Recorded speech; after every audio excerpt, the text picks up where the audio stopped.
Hello everyone, welcome to our channel. तो जैसा कि आप सब जानते हैं कि हम यहाँ पर बीएड थर्ड सेमेस्टर में इंग्लिश टीचिंग जो हमारा सब्जेक्ट है उसके बारे में यहाँ पर डिस्कस करते हैं और ये हमारा प्रोबेबली सेकेंड लास्ट वीडियो हो। इसके बाद एक छोटा सा टॉपिक और है, उसके बाद हमारा यूनिट फर्स्ट समाप्त हो जाएगा। ठीक है, तो ये हमारा आज जो हमारा टॉपिक है, छोटा सा टॉपिक है, क्या है? टीचिंग ऑफ इंग्लिश लैंग्वेज, यानी टीचिंग ऑफ इंग्लिश लैंग्वेज। हम थोड़ा सा जानेंगे कि इंग्लिश को स्कूल में, उसका सब टाइटल यह है कि English language course at the school level, यानी कि स्कूल लेवल पर इंग्लिश लैंग्वेज को कैसे निर्धारित किया गया है और इंग्लिश जो लैंग्वेज है वो पेडागॉजी के रूप में इंग्लिश लेवल पर कैसे यूज किया जाता है। ठीक है, तो जैसा कि आप सब जानते ही हैं कि इंग्लिश जो कि वर्ल्डली ग्लोबली एक लैंग्वेज बन चुका है और इसका प्रसार पूरे विश्व में हर एक कोने में हो चुका है, सभी लोग जानते हैं। और ये हमारे भारत में सेकेंड लैंग्वेज के रूप में यूज भी किया जाता है। कई इसको सेकेंड लैंग्वेज के रूप में, कई कंट्री में इसको फॉरेन लैंग्वेज के रूप में, कई लैंग्वेज फ्रांसा के रूप में, कई सिर्फ स्पीकर्स की भाषा होती है, यानी जो ऑफिशियल भाषा जो स्पीकर होते हैं सिर्फ उनकी भाषा होती है। यानी कि इंग्लिश को वर्ल्ड वाइडली कई प्रकार से निर्धारित किया जा चुका है। कहीं पर इसको थर्ड लैंग्वेज के रूप में किया जा चुका है, तो कहीं पर ये इसकी मदर टंग है, यानी कि किसी न किसी रूप से इंग्लिश को मान्यता प्राप्त हो चुकी है और इंग्लिश हर जगह अपनी छाप छोड़ रहा है।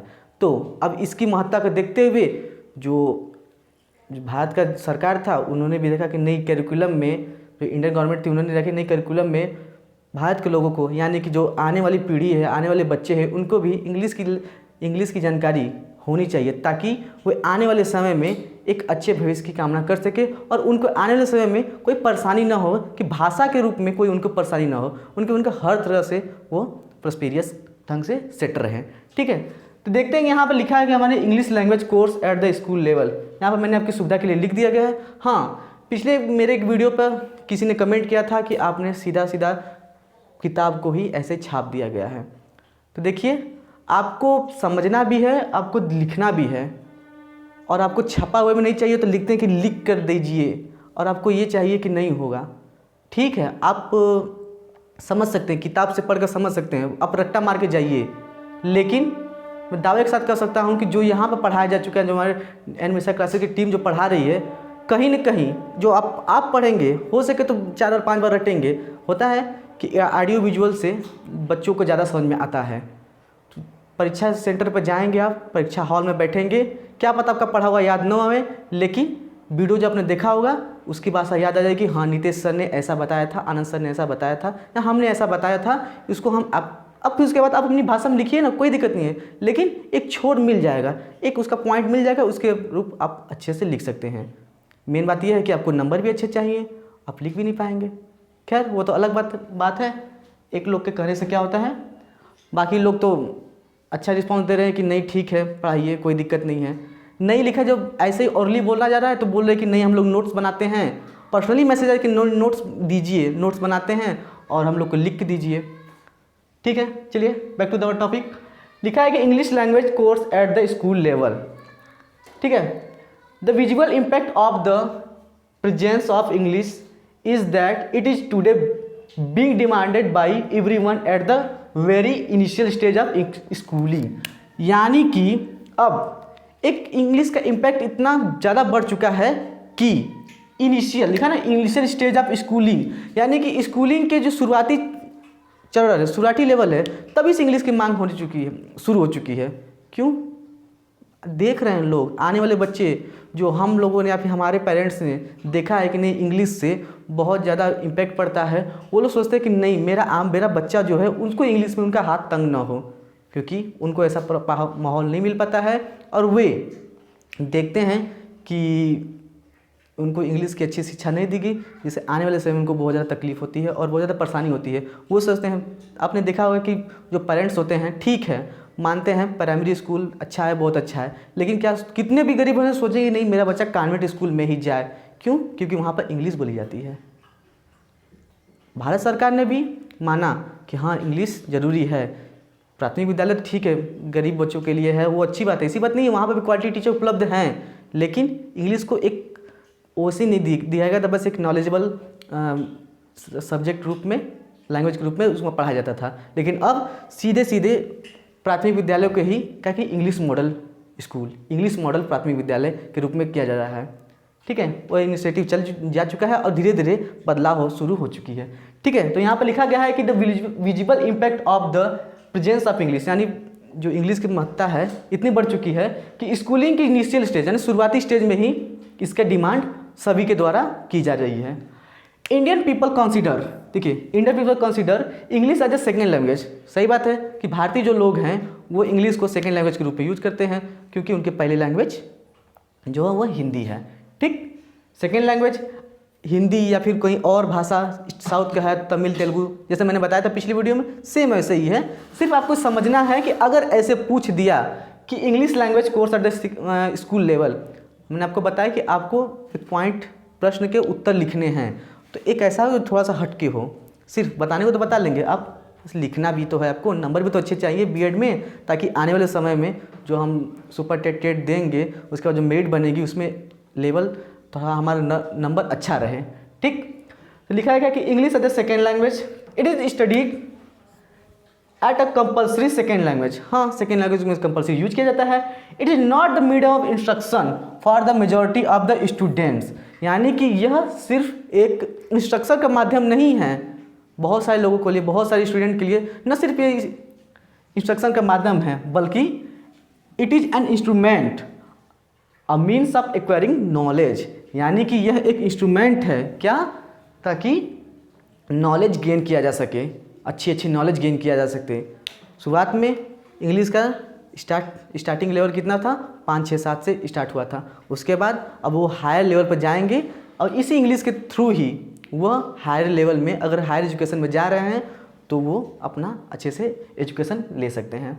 ठीक है, the aim of teaching English in India is to help student, देखिए यहाँ पर लिखा गया है help student to acquire practical command of English, यानी कि जो भारत में जो इंग्लिश के शिक्षण है उसका मेन एम ये है कि यहाँ के स्टूडेंट जो है वो इंग्लिश पर कमांड बना सके। आती थोड़ी बड़ी सबकी है, लेकिन वो कमांड बना सके कि नहीं मैं इंग्लिश बोल सकता हूँ, अच्छे से बोल सकता हूँ। ठीक है, इसीलिए इसको शुरुआत से ही एक मान्यता दिया जा रहा है। इन द अदर वर्ड, दूसरे भाषा में देखते हैं क्या लिखा है। It means that students should be able to understand, speak, read and write English. मैंने बताया कमांड बनाने का मतलब न सिर्फ सुने बल्कि समझे भी, बोले भी, पढ़े भी और लिखे भी। बहुत सारे ऐसे लोग हैं, हम ही को देख लीजिए, हाँ ठीक है समझ लेते हैं, समझ लेते हैं, लिख लेते हैं, लेकिन कभी कभी ऐसा होता है कि बोल नहीं पाते हैं। क्यों? क्योंकि ऐसा इन्वायरमेंट नहीं मिला कि मैं अपनी भाषा को अच्छे से प्रकट कर सकूं। देखिए अभी इंग्लिश के काज में, लेकिन मैं हिंदी में मैक्सिमम यूज करता हूं, क्योंकि मुझे ऐसा इन्वायरमेंट नहीं मिला जिसके द्वारा मैं आर्ट वाल इंग्लिश में बात कर सकूं, क्योंकि हमारा बैकग्राउंड हिंदी मीडियम से था।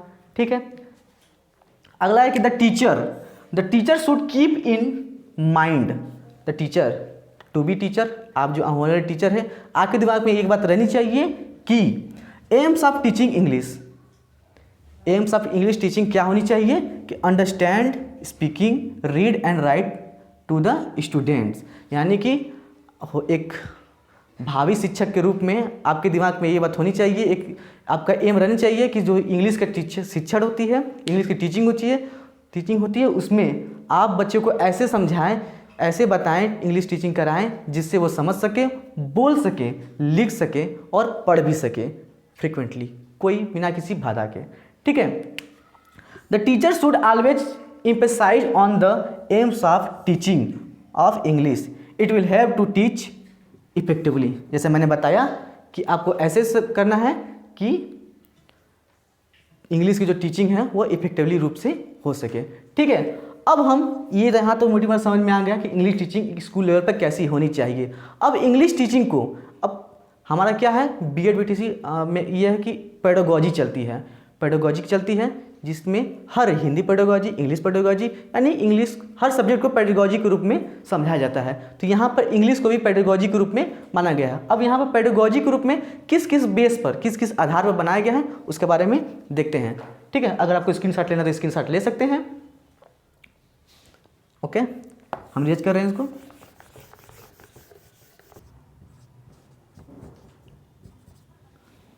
देखिए अब हम देखते हैं कि पेडागोजी ऑफ इंग्लिश, यानी कि implication for pedagogy of English, यानी कि अब पेडागोजी के रूप में इंग्लिश का क्या क्या है, यानी कैसे कैसे रखते हैं।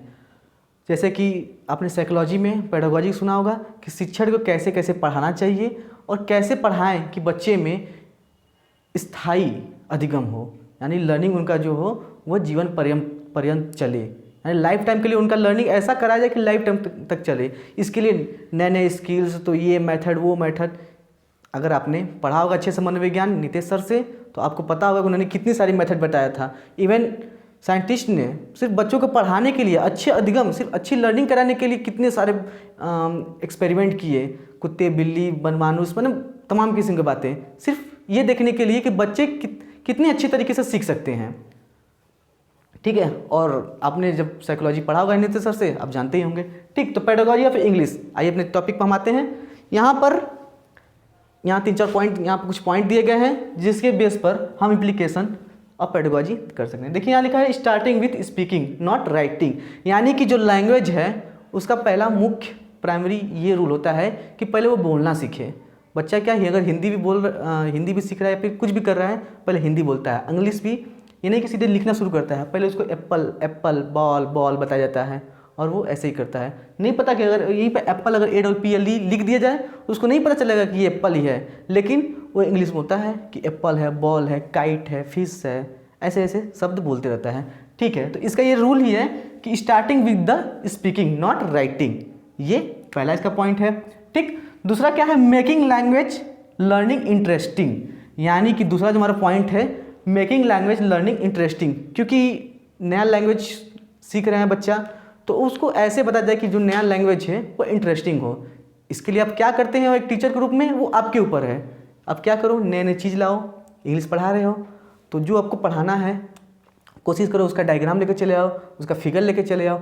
कोई भी चीज़ अगर बनाकर ड्राइंग लेकर चले आ रहे हो तो इंग्लिश के रूप में आप उसको बता सकते हो, तो वो जानेगा कि सन है, माउंटेन है। मुंह से बोलोगे माउंटेन, बताओगे ऐसे, लेकिन अगर दिख लिया तो ठीक है, अच्छा माउंटेन है। अगर कहीं अगर दिखा, रास्ते में जा रहा है तो दिखेगा अच्छा माउंटेन है, उसको पहाड़ ना बोलकर माउंटेन ही बोलेगा। क्यों? क्योंकि टीचर ने आपको बताया कि वो माउंटेन है। ओके, तो आपको इंग्लिश लैंग्वेज जो लर्निंग है वो आपको इंटरेस्टिंग बनानी है। इसके लिए आप ऑडियो वीडियो एड्स यूज कर सकते हैं। ठीक, ये हमारा दूसरा पॉइंट है। तीसरा पॉइंट हमारा क्या है कि principle of correlation with life, ये सेम इसी तरह से है। इसका ही एक सब्स्टिट्यूट मान सकते हैं कि लैंग्वेज को आप लाइफ के साथ कोरिलेशन करिए, यानी कि बच्चे को लैंग्वेज सिखा रहे हैं तो आपको उसको शुरुआती लैंग्वेज यानी कि उसके लाइफ के साथ कनेक्ट करिए कि कैसे बच्चा बोलता है और कैसे बोले, और ताकि वो जाकर बीच बीच में यूज करता रहे अपनी भाषा। घर पे भी जाए तो वो साधारण भाषा, मम्मी से पानी ना बोल के वाटर बोले, ये उसके लाइफ के साथ यूज करिए। क्योंकि वो नई भाषा सीख रहा है, हिंदी के साथ सीधे अब उसको इंग्लिश सिखा रहे हैं तो वो एक नई भाषा सीखे। तो इसके लिए ये है कि आप उसको उसके लाइफ के साथ एक रियल एनवायरनमेंट दे। ठीक है, ये हमारा तीसरा पॉइंट था। अगला हमारा पॉइंट है कि प्रिंसिपल ऑफ मोटिवेशन। देखिए प्रिंसिपल ऑफ मोटिवेशन ये बहुत ही अच्छा पॉइंट है और बढ़िया पॉइंट है। प्रिंसिपल ऑफ मोटिवेशन का मतलब ये है कि आप एक बच्चे को न्यू लैंग्वेज सिखा रहे हैं, क्योंकि इंग्लिश पढ़ा रहे हैं, तो आपको ये चाहिए कि आप बच्चों को मोटिवेट करते रहें। यानी कि प्रिंसिपल ऑफ मोटिवेशन के तहत ये है कि आप बच्चों को कभी ह्यूमिलिएट मत करिए कि वो गलत इंग्लिश बोल रहे हैं। हाँ, मतलब बताइए उन सबको, आगे मैं बताऊंगा कि कैसे करना है क्या, लेकिन उनको हमेशा मोटिवेट करिए कि हाँ आप अच्छा बोल रहे हो, आप बोलना शुरू करो। देखिए मेरे केस में क्या था, इन माई केस मुझे बहुत पसंद है कि मैं इंग्लिश को बोलूँ, मतलब मुझे भी पसंद है कि मैं इंग्लिश बोलूँ, मेरे साथ कोई बात करने वाला इंग्लिश टू इंग्लिश हो। पर क्योंकि मेरा बैकग्राउंड हिंदी बैकग्राउंड से था, मैंने शुरू से ही हिंदी से ही बोलता था, लेकिन फिर भी मेरे में एक इच्छा थी कि मैं इंग्लिश बोलूँ, तो मैं इंग्लिश पढ़ता रहता था और आता तो था। लेकिन अब ये था, मेरे मन में सब था। मैंने धीरे धीरे इंग्लिश न्यूज़पेपर पढ़ना शुरू कर दिया, इंग्लिश न्यूज़ देखना शुरू कर दिया, तो सब समझ में आता था। हाँ, ये मानता हूँ कि मेरी वोकैबुलरी बहुत कमज़ोर है, मेरे शब्द मेरे में बहुत कम है, लेकिन ये था कि मैं सारी बातें समझ में आ जाती थी मुझे। और लेकिन ये था कि मैं बोल नहीं पाता था, और एक मेरे दोस्त हैं, मैं उनके सामने बोलने की कोशिश करता था तो ये होता था कि वो हमेशा अरे बड़े आए इंग्लिश बोलने वाले, बड़ा हमरे से मत दिखावा।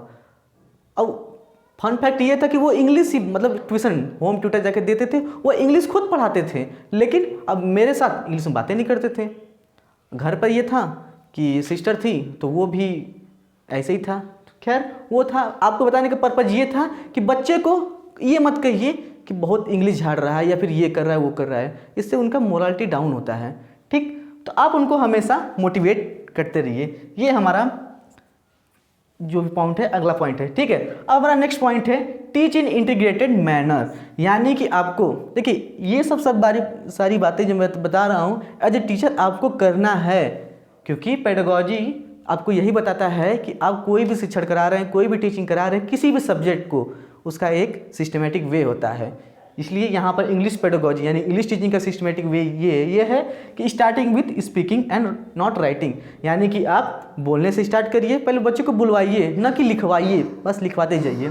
ठीक है, अगला है कि मेकिंग लैंग्वेज लर्निंग इंटरेस्टिंग, यानी कि क्योंकि आप एक न्यू लैंग्वेज सिखा रहे हैं तो उन सबको ऐसे करिए। देखो होता है कि बच्चे शुरू में पढ़ने बहुत ज़्यादा नानुकुर करते हैं कि नहीं मैं नहीं पढ़ूंगा, इंग्लिश है कैसे पढ़ पाऊंगा, नहीं पढ़ पाता हूँ। तो आप उनको उनके लैंग्वेज जो है इंटरेस्टिंग बनाइए ना, आप क्लास को इंटरेस्टिंग बनाइए। ये आपकी सेकंड पॉइंट थी। अगला हमारा था कि principle of correlation with the life, यानी कि आपको लाइफ के साथ कोरिलेट करके चलना था कि बच्चों को ऐसे पढ़ाएं कि वो अपने डेली लाइफ में यूज भी करते रहें। कुछ शब्द थोड़े शब्द बताएं, जैसे मैंने बताया था वाटर एग्जाम्पल। अगला था हमारा प्रिंसिपल ऑफ मोटिवेशन, यानी कि उन सबको मोटिवेट करते रहना है, उनको कभी ह्यूमिलेट नहीं करना है, उनको डिमोटिवेट नहीं करना है। जैसे बोल रहे हैं बोलने दीजिए, टूटी फूटी इंग्लिश बोल रहे हैं बोलने दीजिए। ठीक, हमारा अगला नेक्स्ट पॉइंट है कि टीच इन इंटीग्रेटेड मैनर, यानी कि आपको देखिए यहाँ पर LSRW यहाँ पर मैंने लिखा गया है। L का मतलब होता है लिसनिंग, S का मतलब स्पीकिंग, R का मतलब होता है रीडिंग और W का मतलब होता है राइटिंग। यानी कि आपको जो इंग्लिश यानी लैंग्वेज के जो चार जो स्किल्स होते हैं, इन चारों मैनर से सिखाने हैं। पहले लिसनिंग, पहले उनको सुनना सिखाइए कि जो कोई भी आदमी सामने वाला इंसान बोल रहा है तो चुपचाप पहले सुनते होता है कि सुनते सुनते दिमाग पक जाता है, लेकिन आप उनको नहीं कि क्षमता रखो, सुनो क्या कहना चाहता है, उसके बाद बोलो। तुम भी बोलने का कुछ प्रयास करो, बोलो इंग्लिश टूटी फूटी बोलो लेकिन बोलो जरूर। अगला है अगला है रीडिंग, यानी पढ़ने की कोशिश करो कि हाँ क्या लिखा है। English has grown as a world widely all over the world. ठीक है, ऐसे बोलो। फिर राइटिंग यानी लिखने की कोशिश करो। ठीक, अगर रीडिंग आ गया, स्पीकिंग तक आ गया, अगर अब स्पीकिंग बोल रहे हो, फ्लुएंटली बोल रहे हो, तो फिर तो राइटिंग आराम से कर सकते हो। ठीक है, अब हमारा है प्रिंसिपल ऑफ पर्पज, यानी ये मेन है आपका कि प्रिंसिपल ऑफ पर्पज क्या है। देखिए भारत ऐसे क्या है, इंग्लिश का पर्पज डिफरेंट होता है, हर क्षेत्र में अलग होता है। कुछ लोगों का कमर्शियली, कुछ सोशली और कुछ लोग एकेडमिकली यानी हायर एजुकेशनली रूप से इंग्लिश को सीखते हैं। कहने का मतलब ये है कि आप किसी कंपनी में जा रहे हैं, वहाँ पर ये है कि आपको इंग्लिश आनी चाहिए। ठीक है, अब चले गए इंग्लिश स्पीकिंग सीखने के लिए। क्यों? क्योंकि आपको दूसरे लोगों से बात करनी है तो इंग्लिश में करनी चाहिए, प्रेजेंटेशन देना है तो इंग्लिश में करना है। ठीक, तो ऐसे ही अन्य है। लेकिन भारत में क्या है, एक बेस बना दिया गया है, क्या? गुड मार्क्स, यानी कि आप इंग्लिश में लिखोगे, न सिर्फ शिक्षक बल्कि न सिर्फ बच्चे बल्कि शिक्षक भी चाहते हैं कि इंग्लिश इसलिए हम लोग पढ़ रहे हैं, इसलिए पढ़ो क्योंकि इससे अच्छे मार्क आते हैं, अच्छे मार्क्स आते हैं। एक्चुअली ये काफ़ी हद तक सही भी है, क्योंकि मैं आपको बता दूं कि मेरे जो फर्स्ट सेमेस्टर था उसमें बहुत ही गंदा मेरा रिजल्ट आया था। इवन 55% से भी नीचे था मेरा रिजल्ट। मैंने इंग्लिश में लिखा, मैंने हिंदी में लिखा था, और मेरी हिंदी अगर आपने फर्स्ट सेमेस्टर में देखा होगा बहुत ही गंदी है, बहुत ही बेकार है। लेकिन इंग्लिश में कुछ खास नहीं है, इसकी राइटिंग इंग्लिश में भी वही है। लेकिन हुआ ये कि फर्स्ट सेमेस्टर मेरा रिजल्ट ख़राब हो गया। सेकेंड सेमेस्टर में कोरोना के चलते फर्स्ट सेमेस्टर का बेस मानकर वैसे ही प्रमोट कर दिया गया, और जो जितना कम नंबर था उसी को सिर्फ 10-15 आगे पीछे और नीचे बल्कि कर दे दिया गया। और परेशान, रिजल्ट और ज़्यादा बिगड़ गया। अब मेरे दिमाग में ये था कि मेरे जो कलीग दोस्त थे उनके नंबर ज़्यादा थे, मेरे एकदम कम थे। घर पे डांट पड़ी कि सब उनका तो उतना ज़्यादा है, मतलब बहुत ज़्यादा डिफरेंट था। 40-50 नंबर का डिफरेंस था, इतना लंबा डिफरेंस था। परसेंटेज में तो छोड़ दीजिए, परसेंटेज में 10% का डिफरेंस था। अब मेरे पास सी बचा था थर्ड सेमेस्टर और फोर्थ सेमेस्टर। मैंने थोड़ा सा किया, मैंने आपको बताया था कि मेरे में इंग्लिश थोड़ा सा लिखने की और बोलने की थोड़ा सा आदत थी, और मैं छुपा कर उसके पर करता था। एक मेरा एक दोस्त था, मैं सिर्फ वो भी उसको ऐसे ही इच्छा थी, वो मैं हम जब बात करते थे फ़ोन पर भी तो सामने इंग्लिश से ही बात करते थे, टूटी फूटी इंग्लिश थे लेकिन करते थे। तो मेरे पास था 2 ऑप्शन कि 3rd सेमेस्टर में और 4th सेमेस्टर में अच्छे अंक लाए, ताकि क्योंकि आने में मेरी एकेडमिक मेरिट है वो थोड़ा सा अच्छी हो सके। मैंने कोशिश किया, पढ़ा, और जो हमारा 3rd सेमेस्टर में उसको इंग्लिश में ही लिखा, और 4th सेमेस्टर उसको भी मेरे चारों पेपर जो था वो इंग्लिश में लिखा। थोड़ा सा मेहनत किए और मेरा थोड़ा सा रंग लाई। उन लोग के नज़दीक तो नहीं, एकदम पार तो नहीं कर पाए, लेकिन हाँ उन लोग से नज़दीक जरूर आ पाए कि हाँ हाथ ऐसे करने पर उन लोग मिल जाएंगे। यानी 64 65 का मतलब 60 के प्लस चले गए, ऐसा था। ठीक है, तो ये है प्रिंसिपल ऑफ पर्पज यानी गुड मार्क्स, ये भारत में माना गया है।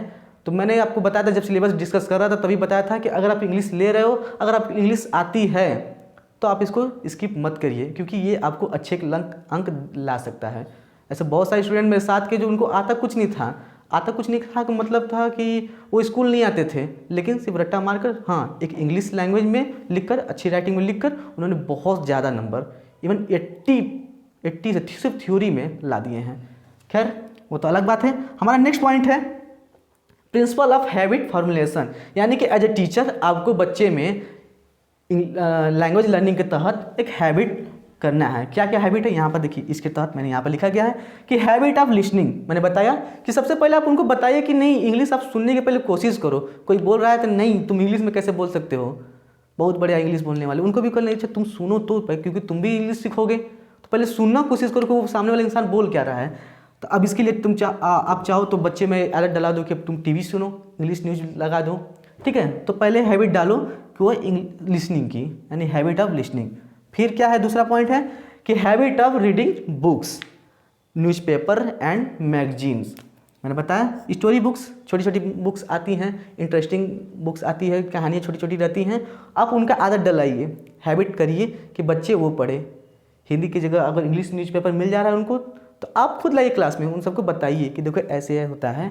और मैगजीन, छोटी छोटी मैगजीन आती हैं कहानियाँ वाली बच्चों के लिए, आप उसका यूज कर सकते हैं ताकि वो एक हैबिट हो सके और इंग्लिश के प्रति उनका भय दूर हो सके। ठीक, a habit of going library, अब उनको लाइब्रेरी जाने के लिए भी हैबिचुअल बनाइए कि वो लाइब्रेरी जाएं और किताबें पढ़ने का, अगर लाइब्रेरी उपलब्ध है आपके कक्षा में कहीं भी तो आप ऐसा कर सकते हैं। अगला है कि habit of using correct grammar, बच्चे में आप ये जरूर करिए कि वो ऐसा करे कि अगर वो यूज कर रहा है, लिख भी रहा है तो वो करेक्ट ग्रामर में लिखे, नहीं कि वैसे ऐसे कर दे रहा है। अगर वो शुरुआत से ही उसका ग्रामर बिगड़ा रहेगा, उसका मीनिंग बिगड़ेगी, तो वो ऐसे ही सीखता रहेगा और उसका कभी सुधरेगा लेकिन बहुत लेट सुधरेगा और बहुत ही नुकसानदायक होगा उसके लिए। ठीक है, तो आप कोशिश करिए एज ए टीचर कि वो एक करेक्ट ग्रामर यूज करें। अगला है कि correct habit of consulting a dictionary, यानी कि उसको डिक्शनरी कंसल्ट करिए, कोई भी डिक्शनरी कंसल्ट करिए ताकि वो अपना वोकेबुलरी अच्छा कर सके और नए नए वर्ड सीख सके। नहीं ससुथरू बनाना है, लेकिन एक ऐसा बन जाए कि वह समाज में और दूसरे से बिना भय, विदाउट फियर वो बात कर सके। अगला है कि करेक्ट प्रोनाउंसिएशन। देखिए करेक्ट प्रोनाउंसिएशन ये भी बहुत ज़्यादा मेन है। भले ही आपने करेक्ट स्पेलिंग लिख दिया है लेकिन आप उसका प्रोनाउंसिएशन अच्छे से नहीं कर पा रहे हैं तो ये भी बहुत ज़्यादा इफेक्ट डालता है। तो आपको as a teacher principle of habit formulation इसको देखना है। ठीक है, हमारा लास्ट पॉइंट है प्रिंसिपल ऑफ प्रैक्टिस। जो नॉलेज है, जो लैंग्वेज है, जो लैंग्वेज लर्निंग है, वो प्रिंसिपल ऑफ प्रैक्टिस पर निर्भर करता है। मैंने आपको बताया कि ठीक है आप सीख लेंगे, आपको इंग्लिश के सारी ग्रामर के सारे रूल पता है, एक्टिव वॉइस पैसिव टेंस कैसे बनता है एकदम मुंह पर है। कोई पूछ दे कि हाँ प्रोजेक्टिव क्या सहायक क्रिया होती है, क्या हेल्पिंग वर्ब, तुरंत बता दोगे, लेकिन आपको प्रैक्टिस ही नहीं किए होगे आप फ्लुएंट इंग्लिश बोल पाए। होता है, बहुत सारे लोग यहाँ पर पढ़े हैं जो टीचर हैं इंग्लिश के लेकिन इंग्लिश में बोल नहीं पाते हैं। मैंने आपको उदाहरण बताया था, वही है सेम। ठीक है, उम्मीद हो आपको ये क्लास पसंद आई होगी। आपको स्क्रीनशॉट लेना है तो आप स्क्रीनशॉट ले लीजिए। इसके बाद हमारा जो यूनिट फर्स्ट का अगले वीडियो में वो हमारा लास्ट यूनिट होगा। ठीक है, मिलते हैं नेक्स्ट वीडियो में, तब तक के लिए थैंक यू।